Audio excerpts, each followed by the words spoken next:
Assalamualaikum warahmatullahi wabarakatuh. Kembali lagi di channel Radio Horor. Untuk kisah kali ini saya akan membawakan sebuah cerita dari tulisannya akun Twitternya @niskala_skala. Dan kisah yang akan saya bawakan kali ini yaitu sebuah kisah yang berjudul Getih Mayit. Dan sebelum kita lanjut ke ceritanya, tekan dulu tombol like video ini. Dan jangan lupa tekan juga tombol subscribe channel ini. Nyalakan juga lonceng notifikasinya agar tidak ketinggalan cerita-cerita lainnya dari channel ini. Dan buat teman-teman yang pengen membaca langsung ceritanya, nanti silahkan saja kunjungi linknya yang nanti akan saya sertakan di kolom deskripsi. Dan seperti apa untuk kisah kali ini? Langsung saja kita masuk ke ceritanya. Sudah 7 malam berturut-turut aku melihat wanita itu dalam mimpi. Setiap kali aku melewati sebuah rumah joglo dengan pelataran yang luas. Wanita itu ada di sana, sedang menggendong bayi sambil bersenandung. Wanita dengan paras yang ayu dan rambut sebahu, selalu tersenyum tiap kali kami bertemu pandang.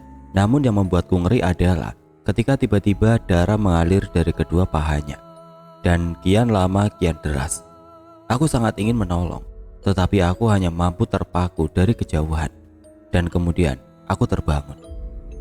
Aku tidak mengerti mengapa wanita itu sudah 7 malam ini selalu muncul di mimpiku. Yang jelas, aku yakin ini bukan hanya kebetulan. Pasti ada maksud tertentu yang harus aku pecahkan. Kuputuskan mendatangi kawan lama si Bogel, begitu panggilannya. Kawan kala SMK. Sudah belasan tahun kami tidak bertemu, padahal dulu kami adalah sahabat karib. Selalu bermain bersama, namun aku mulai sedikit menjauhinya sejak tamat sekolah. Karena Bogel kian hari kian aneh. Bogel gemar berbicara sendiri, tertawa sendiri, dan tiap kali aku bertanya, katanya dia sedang ngobrol dengan teman beda dunianya.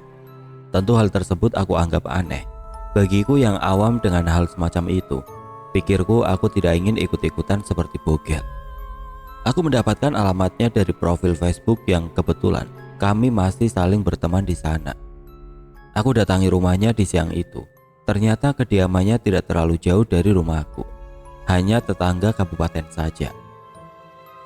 Kami bertemu lagi setelah sekian lama.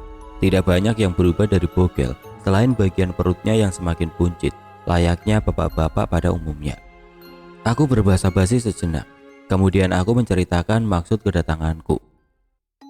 Niat awalku sebenarnya hanya sekedar bercerita, karena selain aku merasa kangen dengan Bogel, waktu itu aku juga sedang waktu senggang. Jadi kupikir tidak ada salahnya mengunjungi kawan lama. Namun respon Bogel justru tidak sesuai harapanku. Aku berharap Bogel hanya akan merespon biasa saja dan menenangkanku bahwa itu semua hanyalah bunga tidur. Tetapi Bogel justru melihat itu adalah peringatan bahaya yang dapat membuatku celaka. Jujur aku sangat-sangat tidak percaya dengan hal-hal mistis. Ya, kepercayaanku sebatas memang ada makhluk yang bernama jin dan setan yang hidup berdampingan dengan manusia di alam semesta ini. Karena memang begitu yang tertulis dalam kitab agamaku. Namun jika sudah kerana mistos dan pengaruh-pengaruh goib, aku cenderung skeptis dengan hal tersebut. Bukan tanpa alasan. Aku adalah seorang dokter. Tentu pemikiranku sangat ilmiah dan memandang segala sesuatu dengan pikiran yang rasional. Mulai saat ini, kamu harus berhati-hati, Bram. Ini orang tidak main-main. Kamu dijadikan sasaran oleh Mbah Buyutmu, ucap Bogel antusias. Sampai detik itu aku masih belum mampu mencerna ucapan Bogel. Tidak habis pikir, untuk apa Mbah Buyut yang bahkan aku tidak pernah bertemu menjadikanku sasaran? Dan dijadikan sasaran apa? Mengapa harus aku? Aku mendesak Bogel untuk mengatakan dengan jelas. Dia kemudian bangkit dan masuk ke dalam kamarnya.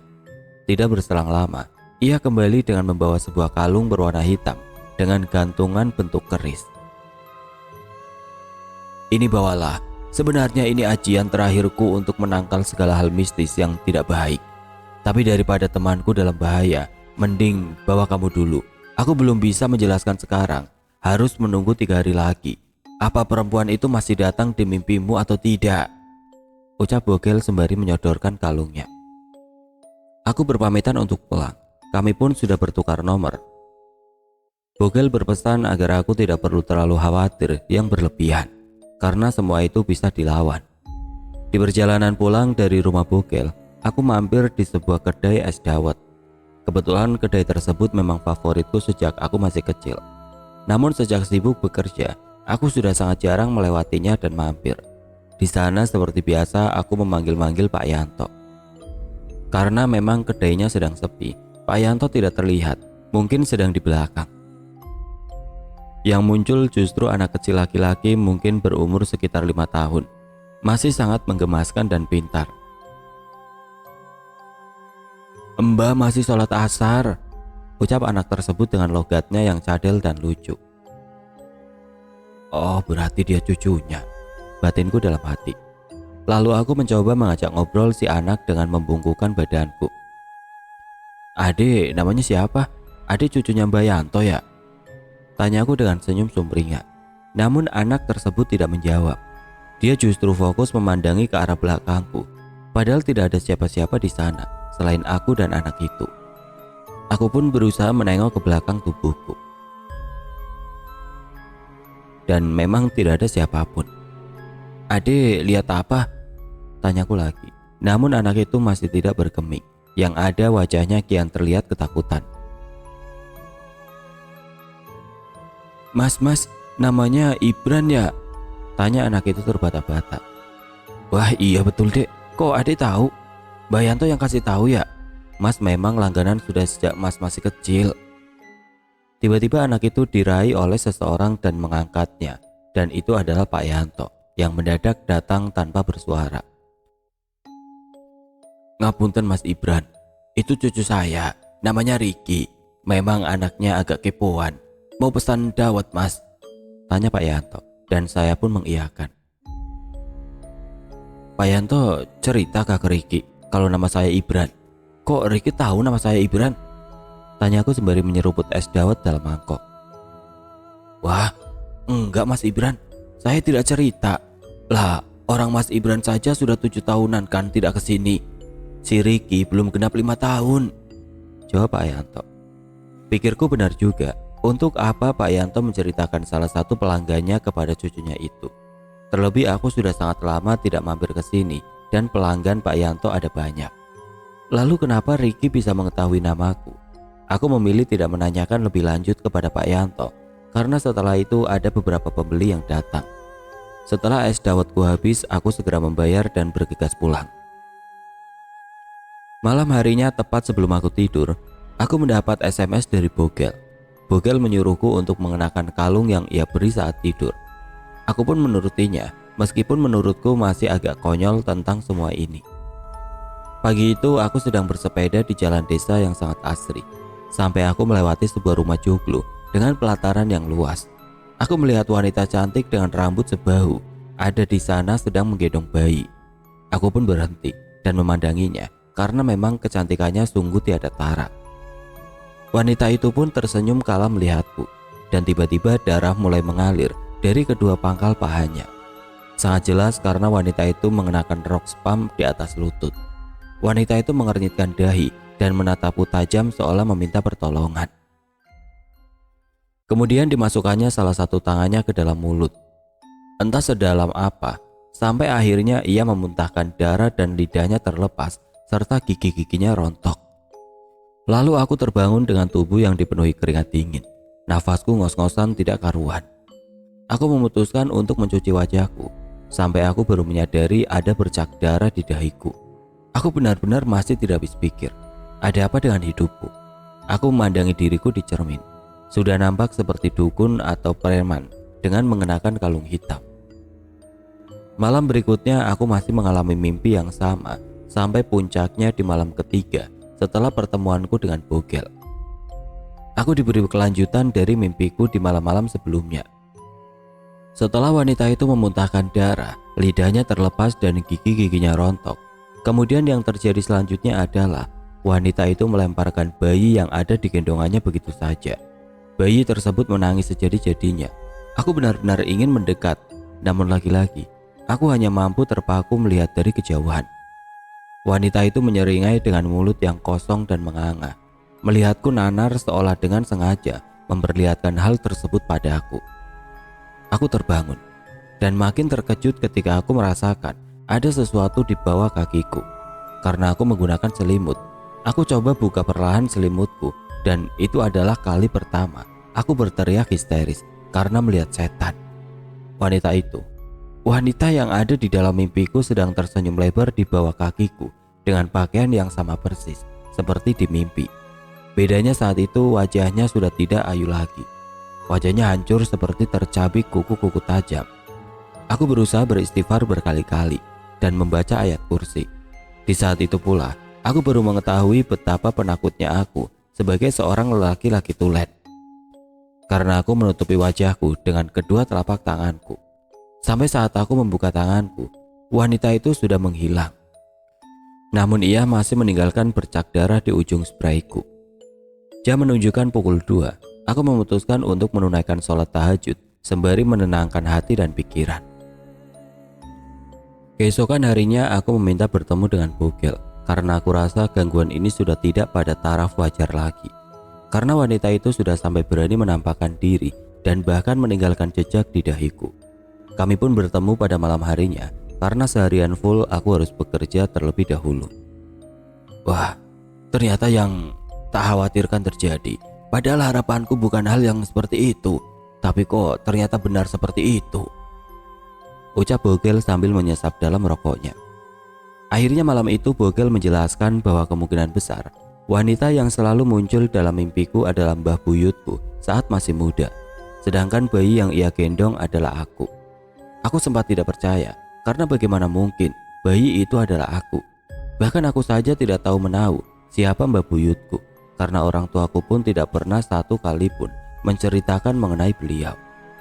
Namun ketidakpercayaanku runtuh saat Bogel menyuruhku mengingat-ingat sesuatu saat wanita itu menjatuhkan bayi dalam gendongannya. Apakah aku sama sekali tidak melihat ada orang lain di sana? Aku pun mencoba mengingat-ingat mimpiku lagi. Karena memang mimpi sangat mudah terlupa. Bahkan ketika kita baru terbangun. Setelah cukup lama mengingat, akhirnya aku baru menyadari bahwa di mimpiku yang terakhir ada ibuku yang berlari dari dalam rumah joglo dengan berteriak keras seolah sangat khawatir dengan bayi yang dilemparkan wanita itu. "Vikan, berarti bayi itu memang kamu," ucap Bogel. Gerimis mulai turun saat Bogel menjelaskan bahwa kemungkinan Mbah Buyutku mendalami ilmu sekte pemuja setan, yang mana setelah 30 tahun kematiannya, ia bisa hidup kembali dengan syarat menumbalkan salah satu anak atau cucu keturunannya. Dan jika ia gagal mendapatkan sasarannya, maka akan digantikan dengan keturunannya yang lain yang masih satu aliran darah daging. Seketika itu aku teringat dengan anakku yang masih berumur 10 tahun. Ya, aku sudah berkeluarga, namun istriku wafat 5 tahun lalu karena ia terkena kanker payudara. Dan kami memiliki satu buah hati, perempuan cantik nan anggun. Setiap hari anakku diasuh oleh neneknya atau ibuku. Namun ibuku akan pulang setiap ba'da maghrib. "Bagaimana caranya melawan?" tanyaku pada Bogel. Bogel mengatakan bahwa akan sangat sulit untuk melawannya karena menurutnya ilmu yang didalami oleh Mbah Buyutku sudah pada tahap lanjut. Saran Bogel, aku harus memastikan terlebih dahulu kepada orang tuaku. Berkaitan cerita tentang Mbah Buyut yang tidak pernah mereka ceritakan, aku bergegas pulang karena aku merasa khawatir dengan anakku yang sendirian di rumah. Setelah memarkir mobil seperti biasa, aku masuk lewat pintu yang ada di garasi, namun terkunci. Tidak biasanya, padahal setiap hari aku selalu masuk lewat pintu itu. Tidak lama aku mendengar teriakan anakku dari dalam rumah. Aku yang panik berlari ke pintu depan dan sama saja terkunci. Aku memutar ke pintu belakang dan tetap terkunci. Akhirnya aku putuskan masuk. Mendobrak pintu belakang karena memang hanya terbuat dari kayu tipis yang lebih mudah untuk didobrak. Aku masuk dan mencari keberadaan anakku. Namun di semua ruangan tidak ada, bahkan di kamarnya sekalipun. Aku berhenti sejenak dengan nafas yang ngos-ngosan. Lalu terdengar kembali suara teriakannya. Itu berasal dari kamarnya. Aku kembali masuk ke kamar anakku dan "Ayah, tolong Manda!" teriak anakku. Betapa terkejutnya saat aku melihat anakku menempel di plafon kamar dengan posisi terlentang menghadap bawah.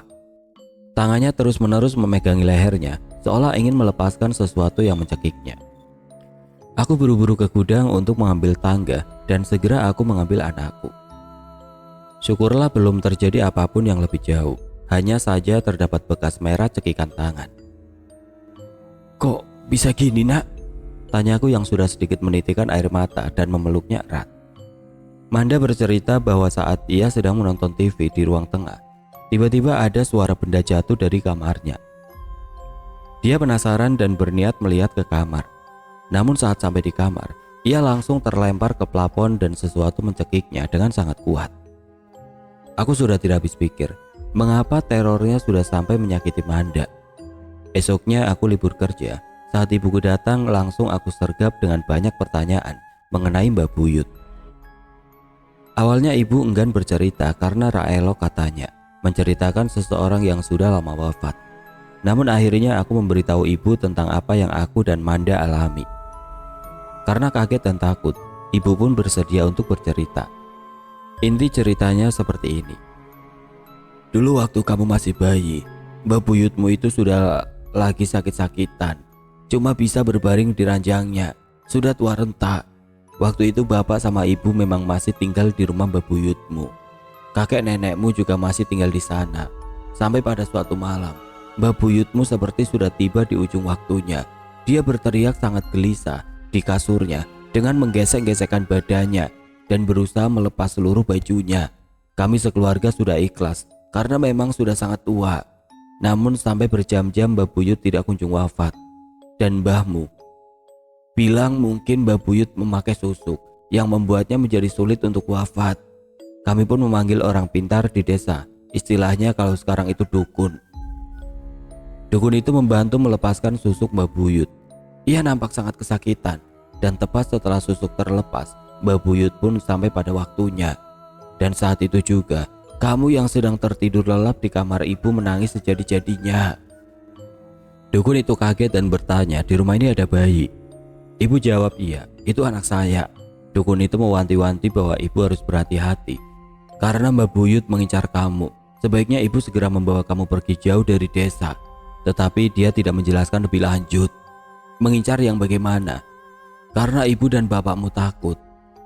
Esoknya kami langsung memutuskan pindah ke kota dan memulai hidup baru di sini. Kami memang sepakat tidak menceritakan Mbak Buyut ke kamu. Karena kami takut hal itu justru akan mengikuti kita sampai sini. Ternyata benar dugaan Bogel. Kemarin sesaat sebelum aku pulang, Bogel sempat berpesan jika memang hal yang dia takutkan itu benar terjadi, maka harus aku memperbanyak zikir dan wirid. Itu yang utama. Namun hal semacam itu tidak dapat dilawan hanya dengan pondasi agama saja, kata Bogel. Mulai malam itu aku menyiapkan sebuah kendil berisi air kembang mawar, melati, dan kantil dengan dupa di atasnya. Aku letakkan kendil tersebut di pojok-pojokan rumah. Di malam pertama, aku tidak lagi didatangi wanita itu di mimpi. Namun semua kian parah di malam-malam berikutnya, tepatnya saat aku menerima jam kunjung pasien ke rumah. Secara terang-terangan pasienku bertanya, "Dokter, udah mau nikah lagi ya dok? Kok ada wanita cakep tuh di ruang tamu? Tadi sih sempat saya tanya, tapi dia sombong gak mau jawab." Aku bergegas ke ruang tamu dan tidak ada siapa-siapa di sana. Mbak mungkin salah lihat. Di rumah saya cuma ada saya dan anak saya, dan saya belum berniat untuk menikah lagi. Tapi si pasien masih ngeyel dan bersumpah dia tidak mungkin salah lihat. Setelah pasienku pulang, aku duduk termenung di ruang praktekku. Dan tidak sengaja mataku menangkap seseorang tengah berbaring di ranjang pasien yang biasa aku gunakan untuk memeriksa. Namun ranjang tersebut memang tertutup gorden tipis tembus pandang. Siapa itu? Namun aku laki-laki tidak boleh jadi penakut. Pelan namun pasti aku coba buka gorden itu, dan yang pertama aku lihat adalah kaki penuh borok serta darah segar yang mengalir. Belum sampai terbuka penuh gorden itu, tiba-tiba wanita itu bangkit. Dia terduduk saat itu, kami bertemu pandang dengan terpisahkan oleh gorden. Wajahnya sangat-sangat pucat. Ya, dia masih wanita yang sama seperti di mimpiku. Dia melihatku sangat sadis. "Sini nak, jangan takut denganku. Aku ini Mbak Buyutmu," ucapnya dengan wajah datar dan tentu saja menyeramkan. Tidak lama wanita itu tertawa melihatku mematung dengan tubuh gemetar. "Sekuat-kuatnya kamu melawanku, Gak akan bisa, ucapnya lagi. Malam itu bagikan mimpi buruk bagiku karena wanita itu menyayat lenganku dengan kuku-kuku tajamnya. Aku hanya mampu bungkam dengan rasa takut setengah mampus. Anehnya, sepersekian detik kemudian wanita itu menghilang.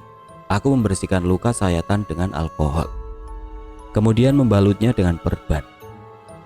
Sayatannya cukup panjang sekitar 9 cm. Namun yang membuatku ngilu adalah kedalamannya yang sampai membuatku bisa melihat daging yang kemerahan. Besok sore aku bertemu dengan Bogel untuk meminta saran yang lebih baik untuk melawan Mbak Buyut, karena dirasa hanya dengan kendil berisi bunga-bungaan sama sekali tidak mempan. Bogel mengajakku menemui Ki Kemuning. Rumahnya ada di kaki gunung es. Beliau terkenal sakti dan terbiasa dengan hal-hal gaib. Jalan menanjak dan penuh batu. Tidak ada aspal dan tidak ada pemukiman penduduk. Sesampai di sana aku melihat pondokan kayu berukuran kecil yang berada cukup di tengah hutan. Di teras rumahnya terdapat banyak hiasan kepala kerbau dan kepala menjangan atau rusa yang diawetkan. Kami mengetuk pintu. Tidak lama keluar seorang laki-laki tua dengan rambut yang telah memutih dan jenggot putih panjang sedada. Ia menggunakan pakaian lurik dan ikat kepala lurik. "Ibran," sapa laki-laki itu secara tiba-tiba. "Enggak Ki, kok tahu?" jawabku gugup. Lalu Ki Kemuning terkekeh dan berkata bahwa ia selalu mengetahui setiap orang yang mendatanginya tanpa ia harus bertanya terlebih dahulu. "Masalahmu itu sulit, Nak. Ilmu yang dipelajari oleh Mbak Buyutmu sudah gila alias ngawur," ucapnya, bahkan ketika aku dan Bogel baru dipersilakan duduk. "Zaman dulu, orang-orang tua pada nggak terima mati seperti itu, apalagi merasakan zaman penjajahan. Saat mereka kecil sama sekali tidak enak. Karena itulah yang buat orang-orang zaman dulu ingin hidup lagi, ingin merasakan hidup enak. Bahasa gaulnya, sekarang reinkarnasi," lanjut Ki Kemuning. Ki Kemuning menjelaskan bahwa ilmu sekte yang dianut oleh Mbak Buyut adalah sekte Getimayit, di mana orang-orang mengikuti sekte tersebut sudah terbiasa melakukan ritual-ritual pemujaan setan sejak mereka berumur 30 tahun. Sebagai imbalannya mereka dapat hidup kembali setelah 30 tahun sejak kematiannya, dengan syarat mereka harus meminum darah salah satu anak atau cucu keturunannya. Dan karena aku terlahir saat Mbak Buyut sedang sakit parah, Mbak Buyut menganggap aku adalah pembawa sial baginya. Dan dia telah menentukan pilihannya, yaitu aku. "Tanganmu kenapa?" tanya Ki Kemuning. "Tadi malam Ki, saya didatangi Mbak Buyut, terus saya dicakar." "Kamu tidak usah takut. Mbahmu itu gak bisa ngambil kamu secara langsung. Dia akan minta tolong kepada orang-orang yang masih ikut sekte itu. Jadi sebenarnya tugasmu harus hati-hati.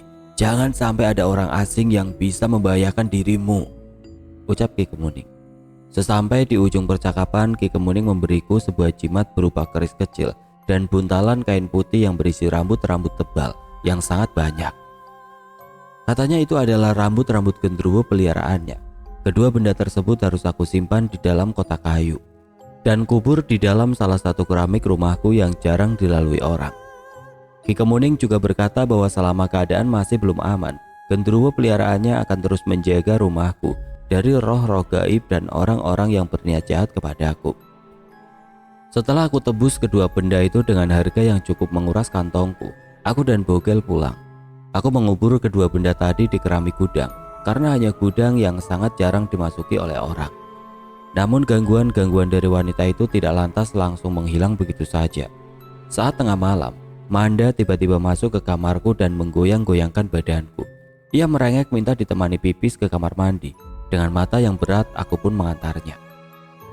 Manda masuk WC dan aku menunggunya di kursi dapur karena WC dan dapur memang dalam satu petak ruangan. Beberapa menit hening tidak aku dengar gemercik air dari dalam WC. Awalnya aku pikir mungkin Manda lanjut kepingin BAB, makanya lama. Aku yang mengantuk sedikit tertidur. Sampai saat aku sadar sudah hampir 20 menitan, Manda tidak kunjung keluar. "Dok, kok lama banget sih?" tanyaku setengah berteriak. Hening, hening dan hening. Tidak ada jawaban sepatah kata pun. Aku yang mulai cemas pun membuka pintu kamar mandi yang ternyata terkunci. Lagi-lagi aku harus mendobraknya agar aku bisa memastikan keadaan anakku. Ketika pintu terbuka, mataku terbelalak melihat Manda ada di dalam bak mandi dengan posisi meringkuk. Buru-buru aku mengambilnya. Ia sudah tidak sadarkan diri karena kemungkinan sudah cukup lama dia tenggelam dalam bak mandi. Aku membopongnya ke ruang periksa pasien dan melakukan pertolongan pertama untuk orang yang tenggelam. Beruntung Manda siuman, ia batuk-batuk. "Kamu ngapain? Kok bisa masuk bak mandi?" tanyaku sambil mengusap rambut dan tubuhnya dengan handuk kecil. Namun Manda hanya diam. Ia justru mengatakan hal lain. "Ayah, aku mau tidur lagi," jawabnya singkat. Tak ingin anakku merasa diinterogasi, aku pun mengantarnya ke kamar. Setelah ganti baju, Manda kembali terlelap. Mungkin masih trauma, pikirku. Sebaiknya aku menanyakannya lagi esok hari. Aku melanjutkan tidurku, dan baru sebentar terlelap, lagi-lagi aku dipertemukan dengan wanita itu. Kali ini bukan di pelataran rumah Joglo, namun di kamarku sendiri. Wanita itu duduk di depan cermin membelakangi aku yang ada di ranjang. "Kalau kamu tidak mau mengikhlaskan ragamu, siap-siap kehilangan anakmu," ucap wanita itu. Aku melihatnya tajam melalui pantulan cermin, ingin berteriak dan memukul wanita itu, namun aku tidak mampu. Bahkan untuk mengucap sepatah kata, lidah pun terasa keluh. Sampai perlahan kepalanya memutar 360 derajat, sedikit demi sedikit menghadap ke arahku. Entah bagaimana aku merasa sangat mual melihatnya, kemudian aku tersentak bangun. Adzan subuh telah berkumandang. Bergegas aku ambil wudhu dan sholat. Aku bersiap-siap mandi untuk berangkat ke rumah sakit. Karena pagi ini akan ada jadwal operasi pukul 6. Aku tidak boleh terlambat. Sebelum berangkat aku menyiapkan sarapan untuk Manda. Dan aku bangunkan dia untuk mandi. Sejujurnya aku khawatir meninggalkan Manda sendirian di rumah. Tetapi setengah jam lagi ibuku datang. Aku meyakinkan diri bahwa semua akan baik-baik saja. Sampai di ruang operasi aku lihat sudah ada Dr. Pram, spesialis bedah otak di rumah sakit tempatku bekerja. Pasien kali ini adalah pasien tumor otak. Operasi berjalan, namun pikiranku benar-benar tidak fokus. Aku terus memikirkan Manda. Takut terjadi sesuatu yang buruk di rumah. Ragaku ada di ruang operasi, namun jiwa dan pikiranku serasa ada di dimensi lain. Sampai aku merasa semua orang dan semua benda yang ada di ruang operasi seperti berubah menjadi kabur. Aku melihat wanita itu lagi di pojok ruangan. Wanita itu tersenyum ngeri. Tidak ada sedikit pun tampang ramah di wajahnya. Wajahnya hancur dan tercabik. Dokter Ibran, dokter," tegur salah satu suster yang memperhatikanku melamun. Aku pun kena semprot oleh Dr. Pram karena hampir saja membahayakan pasien. Karena tanpa sadar aku hampir menggunting otak pasien. Aku izin undur diri untuk tidak meneruskan operasi. Di luar aku menengok HP dan terdapat panggilan tidak terjawab sebanyak 12 kali dari ibuku. Di situ pikiranku langsung kacau. Sontak aku bergegas ke parkiran mobil untuk pulang. Sampai di rumah sangat sepi dan tidak ada hal yang mencurigakan. Hanya saja aku melihat banyak batu-batu hitam di halaman rumah. Aku masuk dan memanggil ibuku. Tiba-tiba ibuku berlari dari arah kamar Manda dengan menggendong Manda. "Syukurlah kamu cepat pulang, nak. Tadi ibu mau nganter Manda ke sekolah, tapi pas keluar pintu ada 3 orang laki-laki pakai baju hitam-hitam. Mereka pada pakai topeng badut. Karena takut ibu sama Manda masuk lagi, tak kunci pintunya, gordennya tak tutup," ucap ibu ketakutan. Ibu bercerita bahwa setelah ibu masuk, orang tersebut menggedor-gedor pintu, bahkan sampai ke pintu belakang. Ibu mengunci diri di kamar Manda dan berusaha menelponku. Tidak berselang lama ada yang kembali menggedor pintu depan. Aku buru-buru mengintipnya dari jendela, sedangkan ibu dan Manda aku minta untuk bersembunyi di kamar. Dan benar kata ibu, ketiga laki-laki misterius tadi kembali. Mereka menggunakan topeng badut yang menyeramkan. Aku berteriak dari dalam rumah, "Jangan macam-macam dengan keluargaku, akan saya laporkan polisi." Namun yang dilakukan mereka justru berusaha mencongkel pintu dengan menggunakan obeng. Aku menahan pintu itu dengan sekuat tenaga sampai aku tidak kuasa. Mereka berhasil masuk dan aku tersungkur di lantai karena terdorong. Mereka bergegas menutup kembali pintu rumahku dan menguncinya dari dalam. Salah satu dari mereka mengeluarkan pisau kecil dari saku celananya. Ia mulai menodongkan pisau itu ke leherku. "Pilih kamu atau anakmu?" tanya orang itu. Aku mulai paham orang-orang itu pasti adalah orang-orang pengikut sekte yang sama dengan Mbak Buyut. Sebagai orang tua yang bertanggung jawab, otomatis aku tidak akan membiarkan anakku terluka sedikit pun. "Aku minta waktu 10 menit untuk ketemu anakku. dan menyampaikan salam perpisahan. Setelah itu, aku nurut ikut kalian semua. Ketiga orang itu nampak saling berpandangan sekejap. Kemudian mereka mengizinkan dengan pengawasan yang ketat. Aku menghampiri Manda dan ibuku di kamar. Aku memeluk Manda erat-erat sampai tidak terasa air mataku mengalir basah di bahu Manda. Aku menitipkan Manda kepada ibu. Ibu pun menangis sejadi-jadinya dan membujukku bahwa pasti ada jalan keluar lain. Namun aku sudah pasrah kala itu. Aku hanya tidak ingin menempatkan Manda dalam bahaya. Gak apa-apa bu, ini sudah jalan takdirku. Mungkin memang ini yang direncanakan oleh Allah. Aku ikhlas, aku titip Manda. Ucapku sembari memeluk keduanya sampai hampir habis 10 menitku. Dan tiba-tiba, tak tak tak, Assalamualaikum. Terdengar suara ketukan keras di pintu depan. Seorang laki-laki dengan suara yang berat. Ketiga orang misterius itu langsung menyeretku ke belakang rumah dengan membungkam mulutku menggunakan kain. Sejujurnya aku sangat berharap laki-laki yang datang adalah pertolongan bagiku. Beruntung ibuku gesit. Ia langsung berlari ke arah ruang tamu dan membuka pintu. Salah satu dari lelaki misterius hendak menikam ibu dari belakang. Namun ibu lebih dulu membuka pintu. Di sana berdiri seorang laki-laki menggunakan jubah putih dan sorban.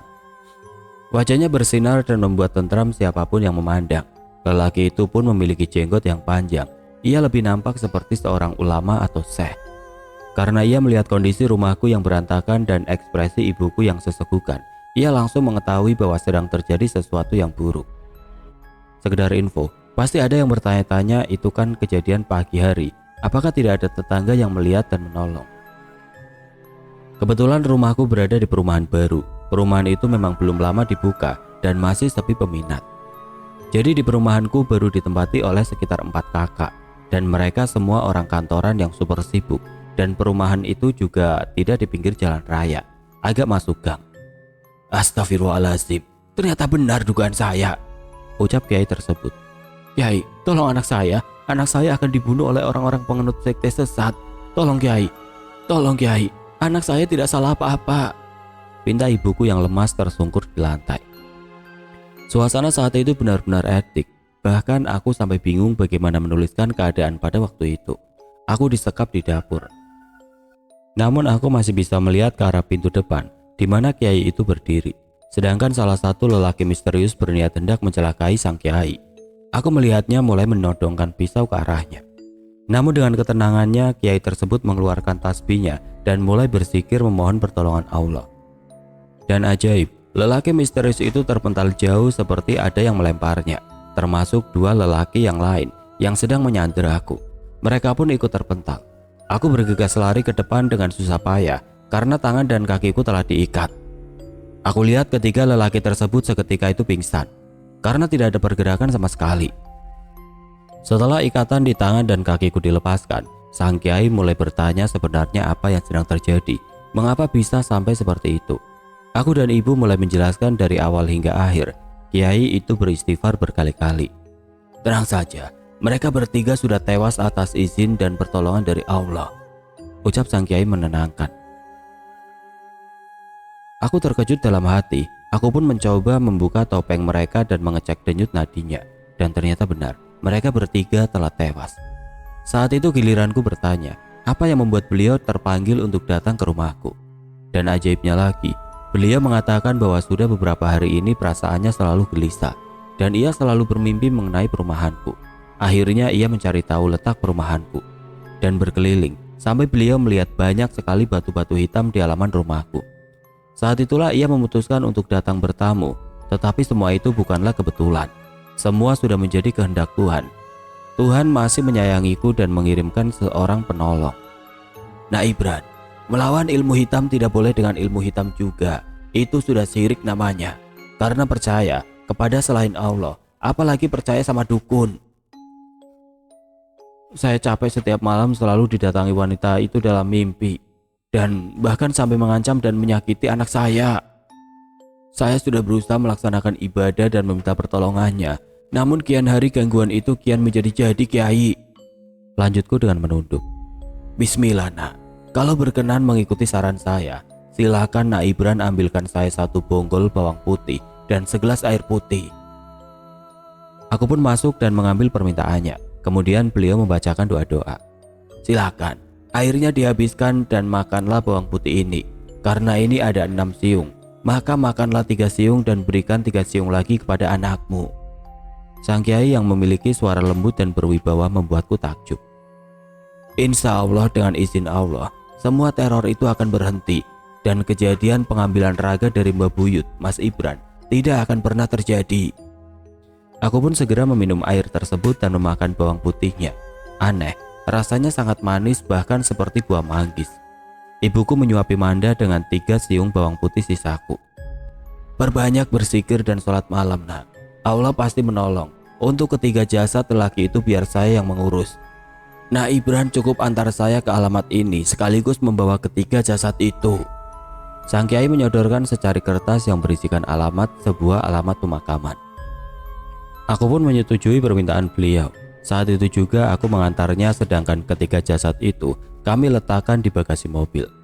Kiai, apakah kita tidak berdosa karena telah membunuh para lelaki itu? Tanyaku kepada beliau saat berada di perjalanan. Berdosa atau tidak itu bukan kapasitas kita sebagai manusia, sebagai hambanya. Itu adalah murni hak prerogatif Allah semata. Hanya Dia yang berhak menetapkan. Ia menjawab dengan tersenyum dan mimik wajahnya yang begitu menenangkan hati. Akhirnya sampailah di alamat pemakaman yang dimaksud oleh sang kiai. Beliau memintaku untuk menurunkan ketiga jasad tersebut. Di sana sangat sepi. Lokasinya memang di pelosok desa yang cukup jauh dari rumahku. Kiai, kita sudah banyak mengobrol, namun saya belum mengetahui nama Kiai. Ucapku malu sembari menyodorkan tangan. Namun Kiai justru tidak mau bersalaman denganku. Biarlah kita tidak saling mengenal. Yang pasti kamu adalah saudara muslimku. Semoga kita dipertemukan lagi di akhirat kelak. Kiai tersebut tersenyum. Lalu ketiga jasad ini, apakah Kiai akan menguburkannya sendiri? Saya bantu boleh? Tidak perlu, Nah Ibran bisa pulang saja. Anak dan ibumu sudah menunggu. Jaga mereka baik-baik. Kiai itu lagi-lagi menanggapi dengan senyum yang sangat membuatku tenang. Akhirnya aku berpamitan dan mulai meninggalkan beliau di sana bersama ketiga jasad lelaki misterius. Aku terus memandangnya dari kaca spion. Beberapa meter Kiai tersebut masih memandang kepergianku. Beberapa meter selanjutnya beliau sudah tidak ada. Bahkan ketiga jasad itu pun sudah ikut menghilang. Awalnya aku pikir Kiai tersebut masuk ke dalam area pemakaman. Namun mustahil beliau membawa ketiga jasad itu secara bersamaan. Saat itu pikiranku kalut. Aku memutuskan untuk tetap melanjutkan pulang. Yang pasti aku benar-benar percaya Kiai itu memang seseorang yang dikirim Allah untuk menolongku. Sampai di rumah, Manda sedang menonton TV dan ibuku berberes-beres rumah. Aku pun berusaha membetulkan engsel pintu depan. Aku bahkan sampai terlupa bahwa hari itu aku masih dalam jam kerja. Aku kabur begitu saja dari rumah sakit. Beruntung hari itu memang aku sedang tidak ada jadwal bertemu pasien di poliklinik. Malamnya aku mengajak Manda jalan-jalan ke mall. Di perjalanan kami bernyanyi riang. Aku lihat Manda tidak murung lagi, sudah ceria seperti semula. Saat bertemu lampu merah, aku tidak sengaja melihat cermin spion yang ada di tengah atas yang mengarah langsung ke jok belakang. Dan di sana, ya, aku yakin pendengar sudah bisa menebak.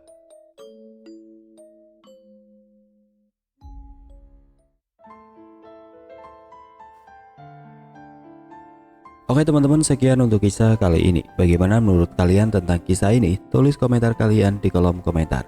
Dan buat teman-teman yang baru bergabung, jangan lupa untuk like, comment, share, serta subscribe channel ini. Dan nantikan kisah-kisah horor berikutnya tetap di channel Radio Horor. Wassalamualaikum warahmatullahi wabarakatuh.